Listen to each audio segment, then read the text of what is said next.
asked recently on my YouTube channel, somebody asked me to do a how-to video. So I'm not really the best person in the world to do a how-to video because I don't know a lot myself, but what I do know, I can show you.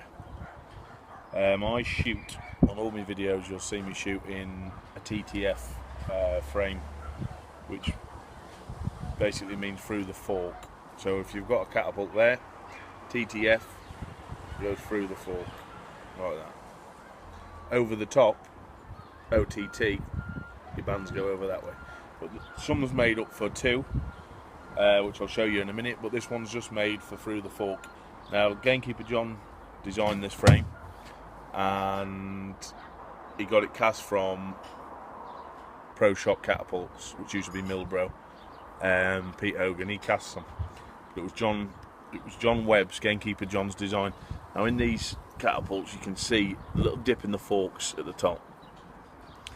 So what I would do is, if I'm aiming for a target, I've got anchor point on my face, which mine's here, under that cheekbone.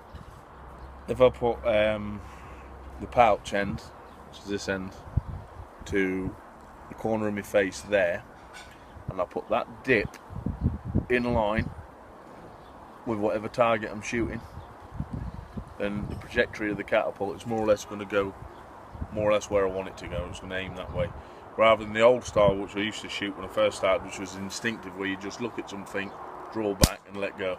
Now with these catapults, these modern catapults, you can actually aim your catapult. So if I put that dip on, close my right eye, put that to my anchor point where I said, then that ball will travel more or less within reason where I want it to go. There's different catapults you can get. There's over the top frames, like I said, was explaining earlier.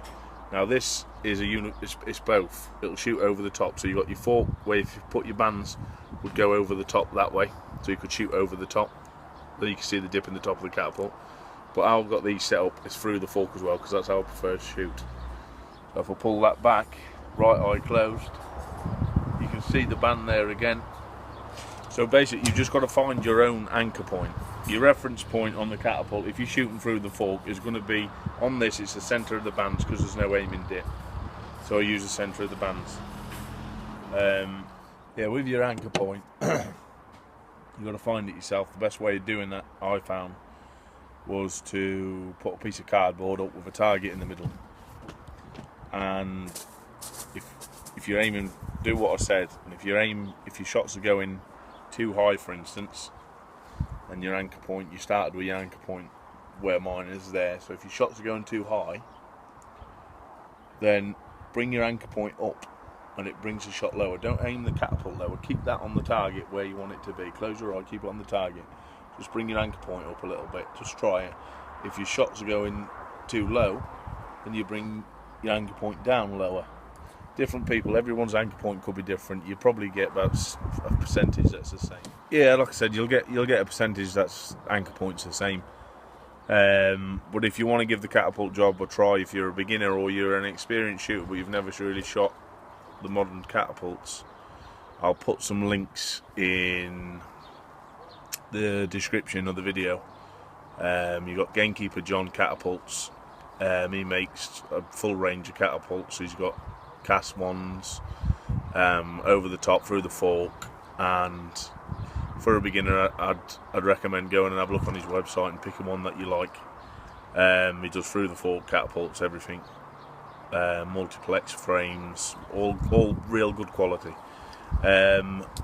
Pete Hogan, Pro Shot Catapults, I'll put his website on as well. That's where you'll find a cast PPMG or PPSG. The MG is a little bit bigger than this frame, which I'd recommend for beginners. And that's it. Just get out there, do what I said to an extent, and hopefully you start shooting, you'll start killing. And that's it. Setup wise, a lot of people say, oh, you need these heavy bands and you need to double bands, lead shots and blah blah blah. Well, I don't shoot lead shots. Any one of my videos, any of the kills, any of my mates who's on my YouTube channel, I put a lot of videos on, and my friends that I go shooting with, we all shoot, more or less all of us, 9.5mm steel, which is only light ammo. So with that ammo, you only need light bands. So if I'm shooting the light ammo, you just need light bands, which are single bands. And if these are cut, maxed out, so the more or less you can't get it further past there, you don't want to be pulling it past your head. If it's maxed out to there, your band's cut. With that setup and them ball bearings, then you're going to kill anything. We've killed hares, we've killed pheasants, we've killed rabbits, we've killed squirrels, we've killed and we've killed everything with it. But we've killed things. You look at the videos, we've killed things at a long distance, 30 meters, 20 meters. That's the only setup we'll ever use. We don't use lead shots. Anyone who says that you need big, heavy lead shots and heavy bands to kill anything, you don't need it. The proof's there. Look at the videos. The proof's in the pudding. So get yourselves out there, have a go. Let me know how you get on. I hope this has helped someone. I did get asked to do the video, but I hope it's helped you. If it ain't, the hard lines. See.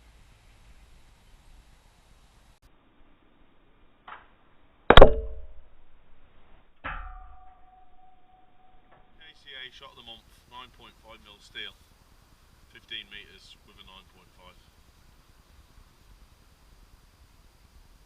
July.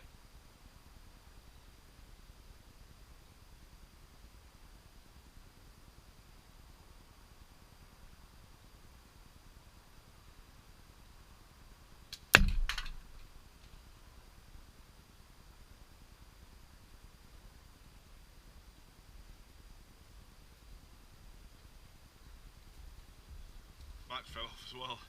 That was for July. Good luck everyone.